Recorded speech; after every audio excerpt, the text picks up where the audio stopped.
جب نبی کریم صلی اللہ علیہ وآلہ وسلم پر جادو کیا گیا تو حضرت جبرائیل علیہ السلام سورہ فلق اور سورہ ناس لے کر حاضر ہوئے اور فرمایا کہ ایک یہودی نے آپ صلی اللہ علیہ وآلہ وسلم پر جادو کیا ہے اور یہ جادو فلاں کنویں میں ہے۔ آپ صلی اللہ علیہ وآلہ وسلم نے حضرت علی رضی اللہ عنہ کو بھیج کر اسے منگوایا۔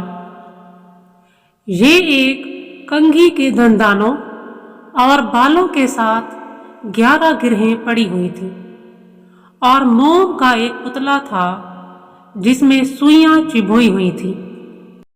حضرت جبرائیل علیہ السلام کے کہنے کے مطابق آپ صلی اللہ علیہ وآلہ وسلم یہ دونوں صورتیں پڑھتے جاتے اور گرہیں کھلتی جاتی اور سوئی نکلتی جاتی تھی۔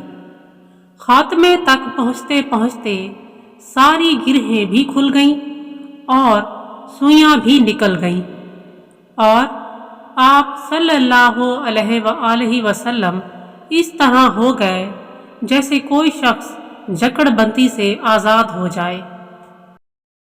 جس طرح اللہ تعالی رات کا اندھیرا ختم کر کے دن کی روشنی لا سکتا ہے، اسی طرح وہ خوف اور دہشت کو دور کر کے پناہ مانگنے والے کو امن بھی دے سکتا ہے۔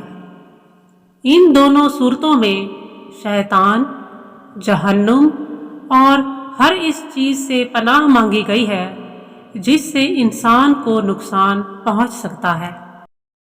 رات کے اندھیرے میں ہی خطرناک درندے اپنی کھچاروں سے اور موذی جانور اپنے بلوں سے باہر نکلتے ہیں، اور اسی طرح جرائم پیشہ افراد اپنے مذموم ارادوں کو عملی جامہ پہنانے کے لیے نکلتے ہیں۔ ان الفاظ کے ذریعے سے ان تمام سے پناہ طلب کی گئی ہے۔ اس سے مراد جادو اور کالا عمل کرنے والے مرد و عورت دونوں ہے۔ عام طور پر جس پر جادو کرنا ہوتا ہے اس کے بال یا کوئی چیز حاصل کر کے اس پر عمل کیا جاتا ہے۔ جادوگر پڑھ پڑھ کر پھونک مارتے اور گرہ لگاتے ہیں، اور جو حاسد ہوتے ہیں وہ جس سے حسد کرتے ہیں اس کے لیے زوال نعمت کی آرزو کرتے ہیں۔ چنانچہ ان دونوں صورتوں میں حاسدین کے شر سے بھی پناہ طلب کی گئی ہے۔ نظر بد ایک تیر ہوتا ہے جو حاسد اور عائن کے نفس سے نکلتا ہے جو حسد زدہ اور نظر زدہ کی طرف چلتا ہے، کبھی نشانے پر لگتا ہے اور کبھی خطا کر جاتا ہے۔ اس لیے اگر یہ تیر کسی ایسے شخص کو پہنچا جو بالکل سامنے ہو اور اس کے آگے کوئی چیز حائل نہ ہو تو اس پر اثر کر جاتا ہے، اور اگر کسی ایسے شخص کی طرف جاتا ہے جو انتہائی طاقتور ہو جس میں تیر پیوست ہونے کی گنجائش نہ ہو تو اس پر یہ کوئی اثر نہیں کرتا۔ جو شخص تعویذ وغیرہ پڑھتا ہے وہ شخص ذرہ پوش ہو جاتا ہے، یعنی اسے تمام جادو ٹونوں اور بلیات سے حفاظت مل جاتی ہے۔ اب اگر ایسے شخص پر جادو کیا جائے تو الٹا اثر ہوتا ہے، اور بعض اوقات یہ تیر الٹا مارنے والے کی طرف لوٹ جاتا ہے۔